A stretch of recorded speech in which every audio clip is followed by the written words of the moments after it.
Dean Sommerfeld, distinguished faculty, alumni, guests, students, I appreciate the chance to be here today to talk about something that for me is a matter of great interest. It's one of passion and of career.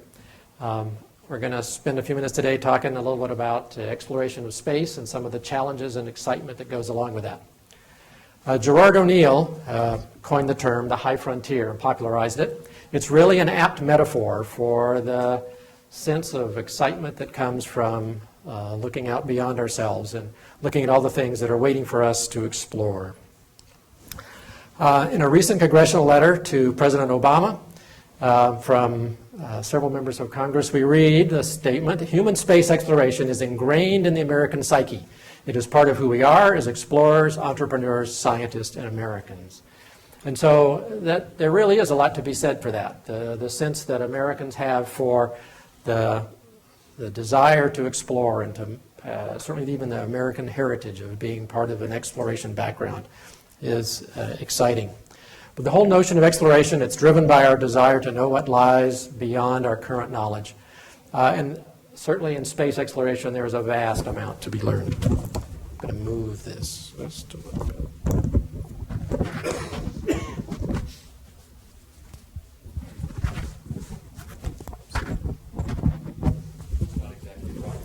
No, it's worse. It's clearly worse. So I want to talk about space exploration at three levels. It's how we're conducting it. One is with humans, kind of low Earth orbit. It's the nearby stuff, the immediate neighborhood. Then there's the rest of the solar system. We're doing a lot there with probes, satellites, robotic systems that are out to investigate other planets and moons. And then, of course, we move out into deep space with telescopes, both ground and space-based. And there's a lot of amazing stuff going on in all of these areas. Applicable majors that would be involved in these kind of exciting events are here on the screen: physics, chemistry, astronomy, engineering of every kind, mathematics, computer science, geology, statistics, biology, anything with medicine or biophysics and biotechnologies, psychology, sociology, how people are going to behave on spacecraft and on space colonies. So all of those things are great majors, and if you are undecided, I advise you to pick one of these so you can get in the door. Now, exploration of space really kind of gives you some new perspectives on a lot of things, on life and life on this planet. What are we looking at here? Solar eclipses. But this is how you typically think of a solar eclipse. You're looking up at the moon, blocking the view of the sun. What does it look like from the other perspective? What does it look like when you're looking down from space? So here's the moon's shadow moving across the surface of the Earth. Very different way to look at how an eclipse appears. And so we get a lot of that from the astronauts. The sense of how they appreciate and understand our planet really changes when they look at it from another direction. Well, our human space exploration has a storied history. We began with early Earth orbital flights, Russians and Americans, starting in 1961 with, who can read that? Yuri Gagarin. Then there were the Mercury and the Gemini flights. So we had the Apollo moon program. That was a very focused program, a sense of strong purpose, and it was well-funded, well-staffed. And in doing that, we had a number of orbital test missions that tested out the hardware, tested out the people, and made sure that all of those would work together. We had one lunar orbit and return mission. We had one aborted lunar mission, Apollo 13, and then we had 6 lunar surface missions. So here is a Saturn V on the pad at KSC, Kennedy Space Center. The thing stood 36 stories tall, 1.25 million pounds of thrust. It's the largest rocket we've ever made, and it served us well. But the next heavy lifter is going to be probably very different from that one. The 6 moon landings certainly made history. We learned a great deal, and there was a great deal of pride and a sense of looking to the future. And so Apollo really moved us into the notion of human exploration. Neil Armstrong in '99 commented, "The important achievements of Apollo was a demonstration that humanity is not forever chained to this planet. And our visions go rather further than that, and our opportunities are unlimited." So Apollo did give us that sense of moving out, moving forward, moving upward. Today we get into space, at least from the U.S. side, on the space shuttle. It's an exciting thing to just watch a shuttle, and if you've never been to Florida and had a chance to do that, watch a shuttle launch. There's only going to be a couple laps, so if you have the chance, go do it. But the shuttle crew plus cargo capability is about 50,000 pounds. An important thing about the shuttle and why it's different and why it actually had some problems is because it carries crew and cargo. It's a combined functional vehicle. And it had, therefore, extra complexities. It had problems with trying to integrate the systems that protect human life as well as large cargo. And so it served us well, but in the future we're going to be dividing up those functions between cargo and crew. One of the big functions that we used the shuttle for was the construction of the International Space Station, and I spent about 20 years working on this really fun program. That's one of the things, it is rocket science. It is a lot of fun, and strongly encourage you to look at careers that lead to that way. The International Space Station, as it's called, is the largest cooperative space project we've ever taken internationally.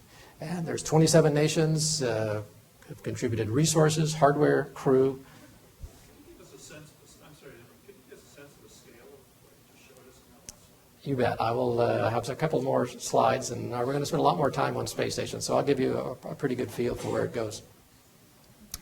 But U.S., Russia, European Union, lots of other countries are all involved. And in fact, a sense of the internationalness of this program. On one of my first trips to Moscow, I was meeting with our counterparts on the power system development work.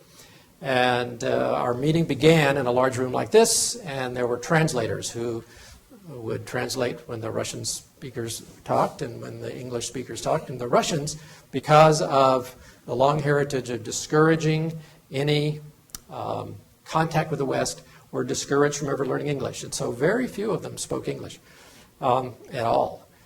Consequently, we needed translators. And I was then in this group that broke off in splinter sessions in the afternoon, and it turns out they did not have enough translators. And so there I was with my Russian dictionary and my counterpart in his staff and me and and so we were working with our dictionaries and doodles on the board and trying to understand things going along pretty slowly. At one point, I couldn't remember the Russian word for voltage, which is напряжение, and I popped out instead with the German Spannung. And so he blinks and looks at me and says, "Sprechen Sie Deutsch?" I said, "Eigentlich, ja, yes, I do." And he said, "So do I." And so we did the rest of the meeting in German. The ISS itself, about 420,000 pounds of solar arrays that we showed you right off in that first picture, end to end would about span a football field. About 27,000 square feet of surface area of photovoltaic cells. We generate a little over 110 kilowatts of power. The volume is about a 5-bedroom house worth, 33,000 cubic feet. It flies at about 250 miles in orbit. About every 90 minutes we do an orbit, and it would go to the moon and back in a day. It has a permanent crew of 6 at this point, and we run in 6-month rotations. Part of the reason there is because that's how long it would take us to get to Mars. And that's one of our key objectives. We're getting ready to go to out to the planets. And so how long you can survive, function, and recover from being in a zero-gravity environment and all the other environments that you get in space is important. So 6-month rotations. Very international crew. There are a lot of environmental challenges that you have to overcome in space flight in general. Certainly we had to worry with on the space station. No air. And so you got to bring your air with you. Zero gravity, orbiting in free fall. Lots of implications and lots of ramifications for that. The thermal extremes, hundreds of degrees above zero and to hundreds of degrees below zero if you're in the shadow or in the sunlight. And so these extreme conditions and rapid gradients of temperature make a huge difference to how your hardware behaves. Radiation, big deal. Radiation affects everything. It affects the humans. It affects the hardware. A lot of computer science in here, you know what happens if you bombard your computer memory with a bunch of gamma rays. So very, very destructive to all this. So that's a big worry. Going out to the planets, big concern. We're doing a lot to try to deal with that. Micrometeoroids, space debris. There's a lot of stuff up there. And dust particles the size of just the tiniest grain of sand can inflict damage on the hardware. And so the surfaces are slowly being abraded. the plasma interactions. We had space charging in low Earth orbit. My work at BYU was in plasma, and so I was very involved in some of the stuff where we had to deal with the charging of the spacecraft as it collects from the ambient plasma electrical charge that then zaps oncoming spacecraft or astronauts who are out doing EVAs. So we had to create a plasma contactor that gives us a neutral path to or a conductive path to the ambient plasma and drains this charge off. All right, so we're going to look at some pieces of the station here, and then I'll talk a little bit about how we put it all together. Node 1, this shows, and a node is kind of like it implies, it's a connection point on the station. The whole thing goes together kind of like a giant set of Tinker Toys, and gets assembled in orbit as we progress.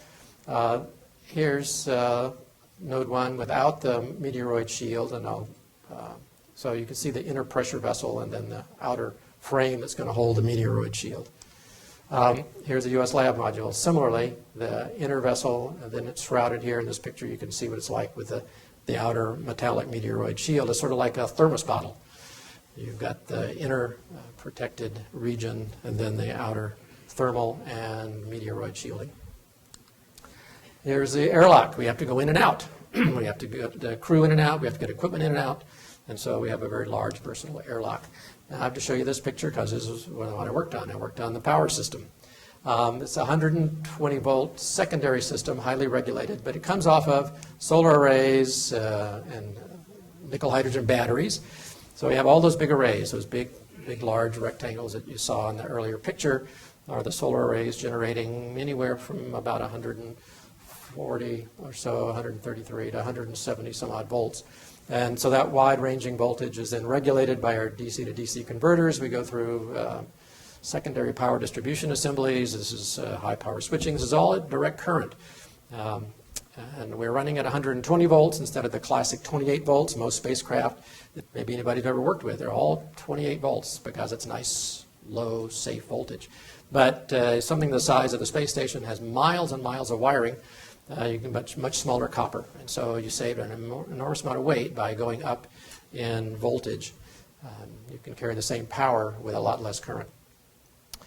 So that's what our power system looks like, and it's highly modular. So for every set of solar arrays, you have a whole separate set of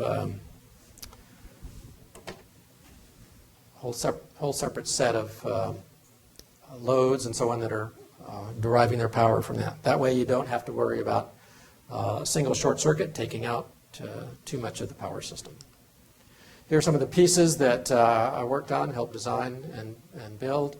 Our battery discharge unit, which directly works off of the batteries, controls how much the charging goes in and out, keeps them stable.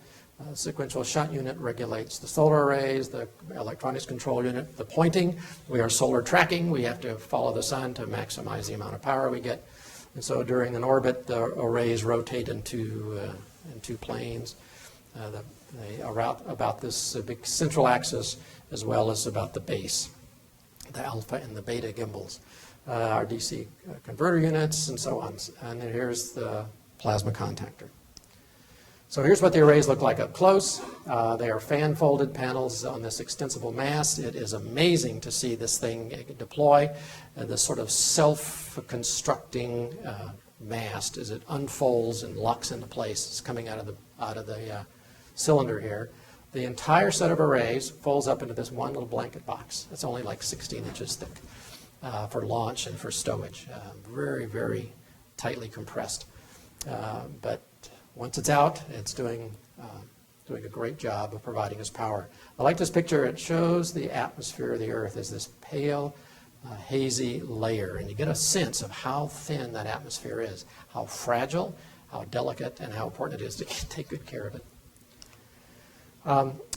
We really run construction crews in space as we built this thing up. A lot of EVAs, extravehicular activities, were required. We connected cables for electricity, fluid lines for cooling, structural bolts as we put this thing together. I'm going to show you the assembly sequence, if this works properly, and kind of just step you quickly through how the whole thing came together.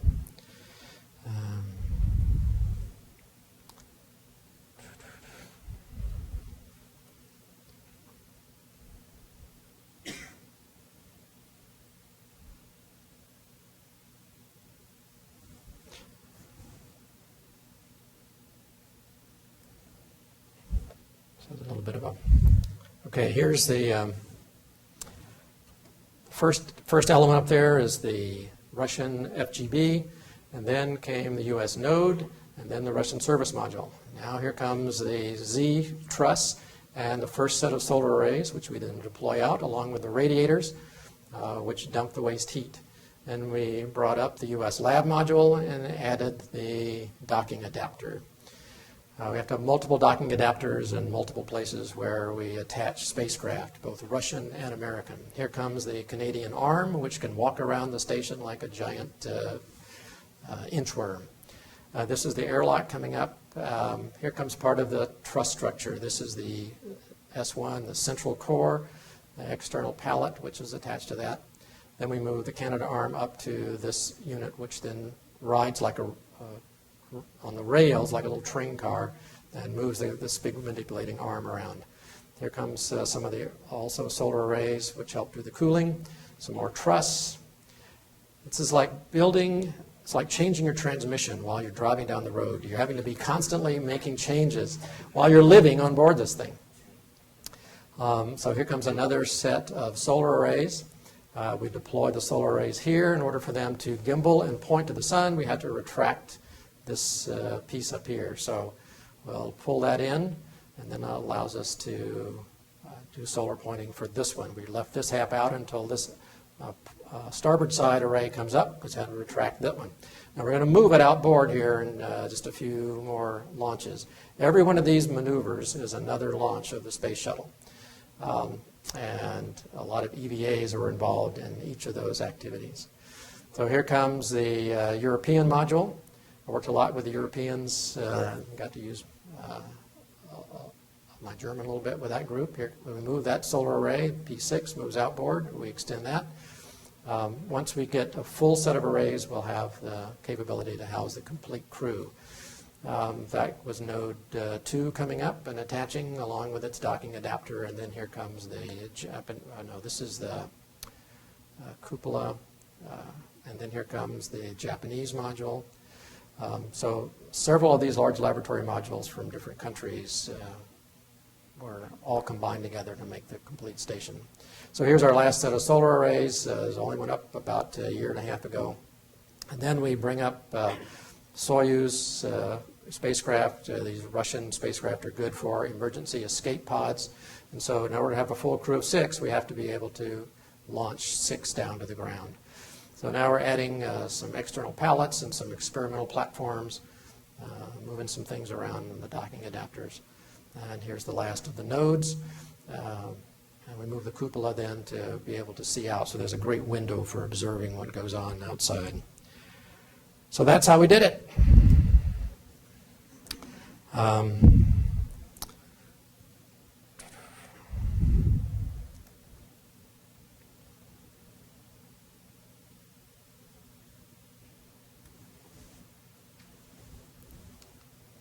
So here's what it looks like as of May of this year. Virtually done. All the large pieces are up.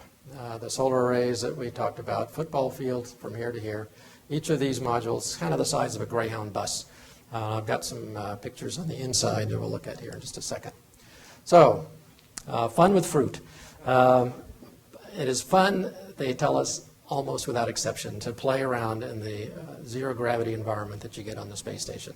It is a rich experience to be able to do that. And in fact, getting around in zero gravity is just a lot of fun. A couple of weeks ago, I was in a meeting with astronaut Randy Bresnik, and he showed us a little clip, and I asked if I could show it to this group. So he gave it to me, demonstrating about how he moves around in a zero gravity environment. So the first thing he has here is he calls it his swimming mode of getting around. You corkscrew if you want to do that. It's apparently just fun to do these kind of things. So a lot of people go around feet first. It gives them a little sense of more familiar orientation. He says a lot of people keep their legs together, and it's sort of like being in a wheelchair with no wheels. Going forward, you would continue, of course, in one direction. If you want to change direction, you've got to do something to change your momentum vector. So you grab onto things and you swing around.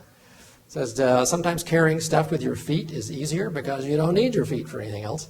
And so they'll haul things around using their hands to maneuver and their feet.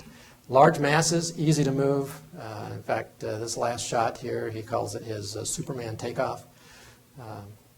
But lots of fun just being up there. Now, the zero gravity has with it also some intrinsic concerns that we quickly learned. That bone mass degenerates, muscle tone degenerates. So you have problems in zero gravity. The body quickly adapts to that and then makes it very difficult to readapt when you get down to full gravity.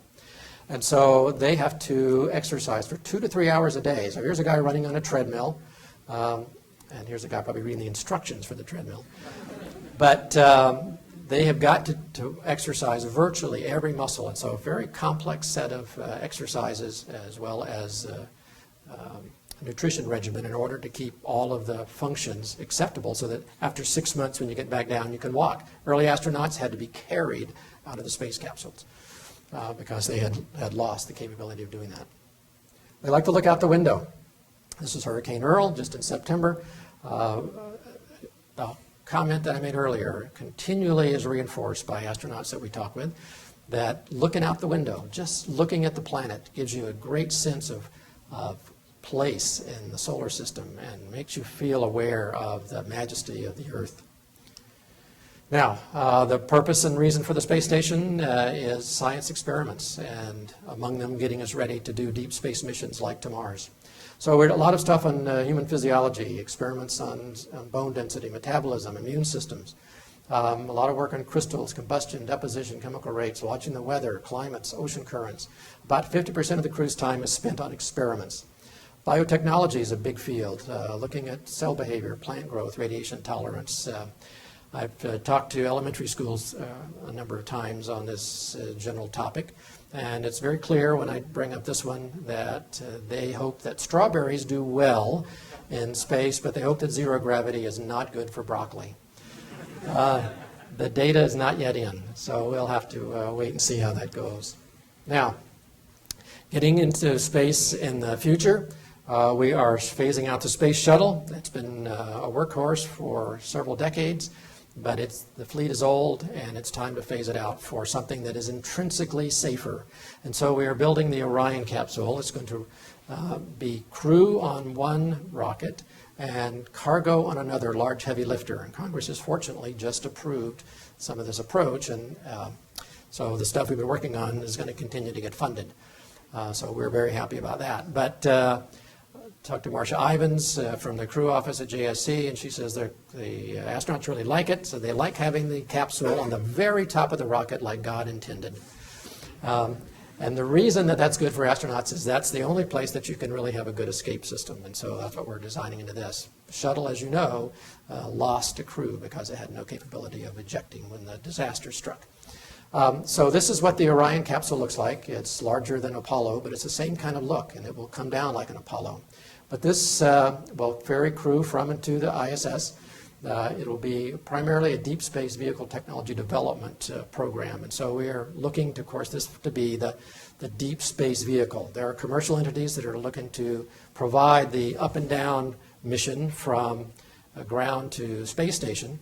And that's good. If they make it, that's great. If they don't, our vehicle can do it, but we are intending to go into deep space. It does use another 120-volt power system for some of the reasons that we talked about before, as well as some other reasons having to do with interference. Crew and cargo in separate vehicles.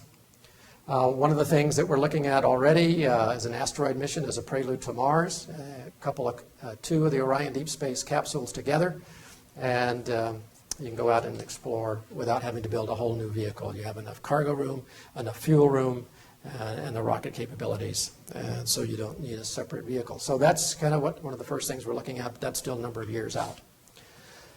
Now, rockets may not be the only way to get to space. And so NASA is looking at some other alternatives as well. Speculative, kind of interesting, but possible. Here's the space elevator. It's a cable tethered to the equator, super strong nanotube ribbon would make it possible. You got a climber that goes up this cable, which is held tight by the counterweight rotating at geosynchronous orbit. So it's like slinging a bucket around your head on a rope, and then the little climber goes up and down the rope. This is a long elevator ride, 22,000 miles. But it is technically feasible. It would be powered probably by a laser beam from the ground station up to the climber as it moves up. That way you don't have to have electric power up those kind of distances or the heavy wire. And so here you are at the top. One of the things, clearly, if you are bothered by heights, do not look down. But it's an idea that has serious development. It's not on the plans yet, but NASA is funding fundamental research in this area. Edgar Mitchell commented, just as terrestrial explorers have always led the way for settlers, this will also happen extraterrestrially. Earth is our cradle. It is not our final destiny. John Young, in his book, The Big Picture, says, all human exploration's bottom line is about preserving our species over the long haul. There are people, Stephen Hawking among others, have commented they're worried about some catastrophe on the Earth, a plague, war, an asteroid hit. Any of these things could conceivably wipe out the planet. And so to spread the species out beyond the bounds of the Earth is ultimately an objective. Larry Niven, a science fiction writer, summed it up rather well. He said, the dinosaurs went extinct because they didn't have a space program. He says, if we go extinct because we don't have a space program, it's our own fault. So the ideas have been put forth, and again, NASA is looking at some options. Recent NASA Director Michael Griffin made the comment, in the long run, a single planet species will not survive. One day there'll be more humans living off the Earth than on it. That's way out in the future, and so, but it kind of puts us in context. I want to go back to stuff that's going on right now. Oh, here's inside the torus. This is the Stanford torus, it's called. Down is out as this thing spins around, and so your horizon curves up before you. All right, let's keep on going outward. Let's stop at the moon just for a minute and have a quick look as we zoom by. Lots of craters here on the surface of the moon in the older areas. A lot of new areas where lava has flowed out from geologic activity. And so this is new terrain. And you can tell it's new because it doesn't have all the craters. And so the early cratering activity in the early part of the solar system was over. And so this stuff flowed out. And so you can kind of gauge the age of terrain by counting the craters. So we'll look at that a little bit later. So let's keep on going. Now we're going beyond low Earth orbit. We're going to go with probes, robotic probes and vehicles. Of course, you get lower mass, lower energy, much greater distances, longer duration than anything we can do with humans, orbiters, landers, and so on. We have messengers studying Mercury. It's been looping around. It's going to go into orbit soon. Deep Impact collided with Temple 1, spewed up stuff. They learned a lot about what comets are made of. We've got lunar probes out looking for ice on the moon. Some very good results have come from that work. Stardust mission is going out. That's going to encounter a comet in about 2011. Galileo, that was a fabulous mission. Lots and lots of pictures of Jupiter and its moons. Plunged into the atmosphere. Some last data was taken in about 2003. Ulysses in polar orbit around the sun. Lots and lots of things going on. We're playing with some deep space propulsion systems, primarily electric ion propulsion, although solar sails is a concept. But the Dawn mission is en route. It is out to go into orbit around Vesta in 2011 and Ceres in 2012, and Ceres in about 2015. So it's going to go in orbit around these asteroids, driven by electric ion thrusters where solar cells get the power. All right, let's go look at our next door neighbor. We've sent a lot of probes out to Mars. This is the best view we could get from the Hubble.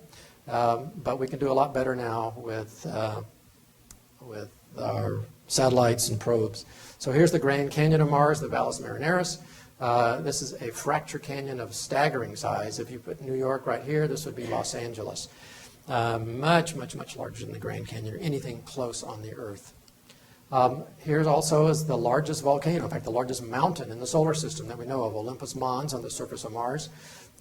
Here in this inset is Mount Everest, and then Olympus Mons out behind it. It's 340 miles across. It would cover the state of Utah and stretches up 17 miles high. a very bleak and windswept kind of environment on Mars, an unbreathable and thin atmosphere, cold. You think it's inhospitable, but we know that Mars is actually glad to see us coming. And so we proceed with confidence that we'll be treated well. So we've sent lots of things to Mars, starting with the Viking lander. The Mars Reconnaissance Orbiter is working right now, high-resolution photographs, excellent work. We've got the famous Rovers, Spirit and Opportunity. They are solar-powered. They landed in 2004. They were designed for 90 days of a mission. They've been running for 6.5 years. And so people have followed them with great interest. So you can design stuff that runs like that. Some of the most important news from Mars, the rovers and some other probes, definitive evidence of water on Mars. Here's some pictures that show where water is running, various channels, lots and lots of evidence. They've dug up places on Mars now and seen ice underneath. So we know it's there. Lots and lots of ice and water on Mars. It's now no liquid, at least not very often. But important to have water if you're going to build a base. And so here's sort of NASA's concept for a first base on Mars. You land, you start using the crust material to build your permanent base. You make bricks out of the sand and stone. You add a layer of other stuff over the top just to protect you from the temperature extremes and from what I talked about earlier about the radiation. You expand it, you put a central dome over it, you add glass for heat and light, and boom, you're inside the dome. You can grow plants, people can live, and you have a place to build a colony. Now, if we're going to be serious about colonizing Mars, we're going to have to terraform it, and that'll take a couple hundred years. But there are people who are thinking about how to do that and make it a more habitable planet. Let's keep on going. Out to the largest planet in our solar system. What is this? Jupiter.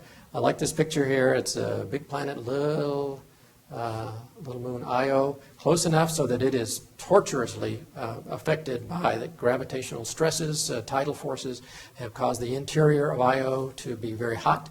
And so we've observed sulfur volcanoes spewing out on Io, geologically very active. That process of heating up the satellites and heating up moons of large gas giants is important because that can make them actually, in some ways, perhaps habitable. We're planning to send a mission out to the Icy Moons of Jupiter, either nuclear, it has to be nuclear powered. You get that far out, the sun doesn't give you enough power. But Europa has a 10-mile thick layer of surface ice. And so we want to bore through that and look at what's underneath. That's no worse an environment than you get at the North Pole. It's dark and chilly, but it's liquid water. And so life perhaps could exist beneath the ice of Europa. On out to Saturn. The Cassini Probe took this great shot, and here's what it looked like as it was approaching. It's a 7-year journey. It got out there in about July of 2004. It plunged right between the division here, the Cassini's division between the rings of Saturn. It arrived within 3 seconds, after 7 years, 3 seconds of the planned arrival time as it passed through the rings. It's been in orbit now, taking lots of pictures. It's doing great stuff. Among the things that it did was drop the Huygens probe down to the surface of Titan, a moon with an atmosphere, and it turns out liquid methane. So here's an artist's conception of what it would look like, although this is based on photographs taken by the probe when it landed. Very cold, 290 degrees below zero, but methane runs the same cycle that you do with water on the Earth. It evaporates, forms clouds, it rains, it runs and forms oceans and little seas and stuff. So there's a lot going on Titan, but it's too cold really for any kind of life to form. But as one astronomer I read made the comment, said if it was only closer to the sun, if the Saturn system was closer to the sun, then you'd have probably a very, very good environment. He said Titan would be Eden. It had plenty of organic compounds and so on. So it all matters of where you are in relation to the sun. One other quick look at an icy moon of Saturn. This is Enceladus. What do you see up here? Craters. What do you see down here? No craters. So what does that tell you?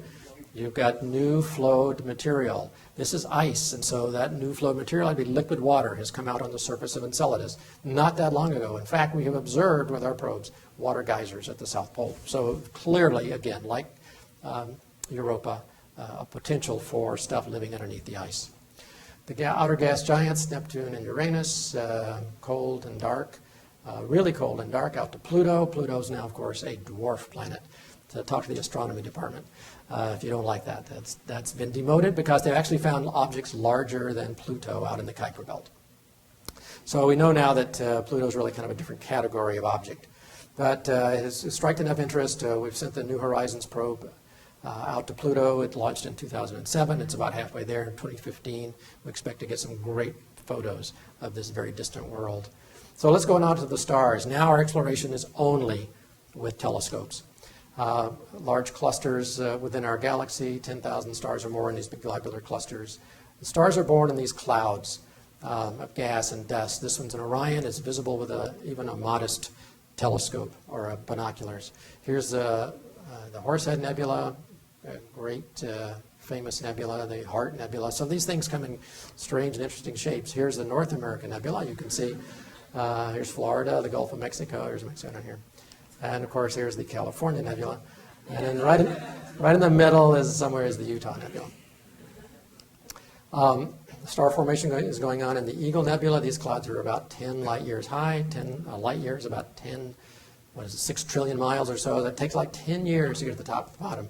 So these vast structures throughout our galaxy. When the stars explode, that's when we get the heavy elements. And so the events that create the supernova seed the galaxy with the heavy elements that turn into planets, stars, and people. At the core of the Crab Nebula is the pulsar, rotating neutron star. What's even denser than a neutron star? Black hole. And so we, for a long time, theoretical objects, and now they've clearly got evidence of black holes. Here's a lot of mass getting screaming hot as it spirals down the drain into the black hole. These planetary nebulae that spread out once you had an exploding star are sometimes sculpted by galactic wind, particle pressures, and magnetic fields. And so some of them are really stunning. Here's the Butterfly and the Hourglass Nebula. This one, not too surprising, is called the Bubble Nebula. Remarkable symmetry. Here's the rectangle, red rectangle, jets spewing out from the central core exploding star. The cat's eye, spirograph. Anybody ever played with a spirograph? It looks just like that. And so very complex magnetic filaments drive the path of the particles. All of this is in the home galaxy, in the Milky Way. So this is a great picture, shows a cross-section. You can tell we're in a disk. We are looking into the center, the core bulge of the galaxy, but we are part of this disk looking at it edge on. There are 300 billion stars approximately in our galaxy, and I've had people ask me, do I think is there intelligent life out in the galaxy? I don't know. No one knows for sure. But there's a couple of things that give me some encouragement. One of them is from the scriptures. Moses, it reads, "Yea, millions of earths like this, it would not be a beginning of the number of thy creations." Remember when this was written, people thought, boy, what we see is all we have, just a few planets in our solar system. Millions of earths, it says. And then in D&C it says, "He is the only begotten of the Father, that by him and through him and of him the worlds are and were created," past tense and present tense, "and inhabitants thereof are begotten sons and daughters of God." And so that says not only are there millions of earths, and not only are they inhabited, this says they're relatives. But I don't know what we're going to find out there. I do know what Neil Maxwell said. He said, "We do not worship a one-planet God." So we continue to look at all the things that God has created. The other thing that gives me some encouragement is just the numbers. If you look at 300 million or 300 billion stars in our galaxy, and only 1 in 10 of those has planets, that's 30 billion planetary systems. If only 1 in 10 of those is habitable, in other words, in what they call the Goldilocks zone of a star, where it's not too hot, not too cold, it's just right. Only 1 in 10, then you still got 3 billion of those in the right zone. If only 1 in 10 of those has life, that's 300 million, and if 1 in 10 of those has intelligent life, that's 30 million civilizations in our galaxy alone. So maybe they're out there. So we're looking. Let's go look. The Search for Earth-like Planets, the NASA Kepler mission, is looking for planets that at least would fit the criteria for being habitable. And so this vehicle is out now in orbit. It's in a solar orbit, pointed to one little narrow stretch of our galaxy. It's a little cone about this big, about 3,000 light years long, and they are watching about 100,000 stars, watching for transits, watching for things that indicate that they have planets. The number of extrasolar planets is increasing rapidly. We're up to about 490. It goes up almost every day. And so the number of planets is clearly going to be large. It doesn't just take a planet all by itself like the Earth. We talked about Titan. You could easily have a habitable moon around a gas giant. In the movie Avatar, the Pandora is a moon around a gas giant. In Star Wars, Endor was a moon. And so the idea has been around, and now the data is coming in. It's looking like such a thing is very conceivable. All right, let's go outside of our galaxy. The telescopes keep telling us more and more. Here's Andromeda Galaxy. It's 1.5 million light years away. It is the most distant object you can see with the unaided eye. On a good dark night, if you go and know where to look, you can see a little fuzzy patch. That's Andromeda. And it's only been in the last 100 years that we realize that Andromeda and these other things are actually outside of our galaxy, that there are other galaxies. And so this has rapidly expanded our view and notion of how large the universe is. And so there's lots of galaxies. Here's a spiral, kind of like ours, a barred spiral, lots of shapes, very interesting. The Whirlpool Galaxy. Some of these, there's a lot more galaxies than we have names for, and many of them just have numbers, but some of these have names. Both of these, lots of gas and dust, rich fields for star formation. Here's the Sombrero Galaxy, lots of dancing in that galaxy, I guess. Here's the tadpoles, distorted by a slow collision with another galaxy. Clusters of galaxies. Galaxies are clustered together. They come in sheets and strings and bubbles and vast complex structure of galaxies everywhere we look. This is the Hubble Deep Field. They pointed the Hubble telescope at a little patch of sky about the size of a dime, held at 6 feet, that had nothing in between. No intervening galaxies or stars got in the way, and so they look pretty deep. And this is billions of light years out. Every single dot of light on this slide is another galaxy. There are billions and billions, to quote Carl Sagan, billions of galaxies in the universe. It is incredibly vast. There's a staggering amount out there to explore and discover. I'd like to end with this last slide and just point out, in terms of space exploration, we have really just begun. But in so doing, we have taken our first steps to the stars. I would hope that today that everyone has gained maybe a little sense of the wonder and the challenge that comes from exploring this vast environment. I would hope that some of you might even be motivated to help come join this grand adventure and participate in some of the things that are exploring the reaches of space. Join with us and experience the thrill and excitement that comes from the infinite horizon of this high frontier. Thank you very much.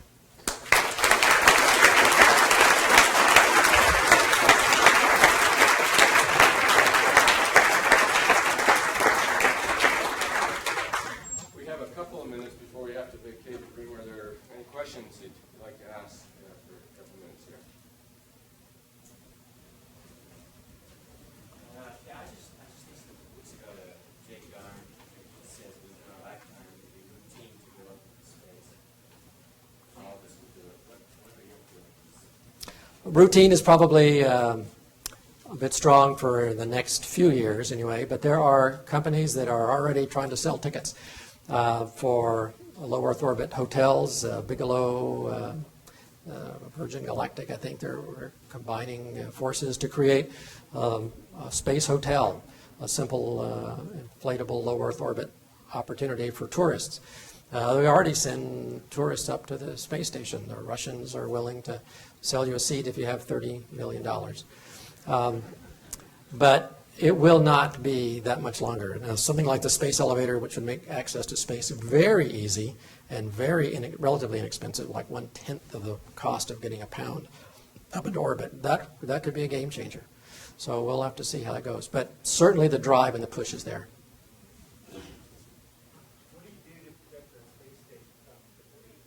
What do we do to protect the space station from debris? Two things. I talked a little bit about micrometeoroid shields, and so we have an outer layer of metal and then an intervening layer of some stuff that absorbs meteoroid impacts pretty well, and then the inner vessel is pretty sturdy. Anything large, we track, the U.S. tracks everything that's in orbit bigger than a golf ball. And there are thousands, tens of thousands of pieces of junk up there from rockets and satellites and collisions. And so they watch those very carefully, and we've had to maneuver the space station out of the way. And so we either dodge or we take a hit with the little tiny stuff. But a big one could be disastrous.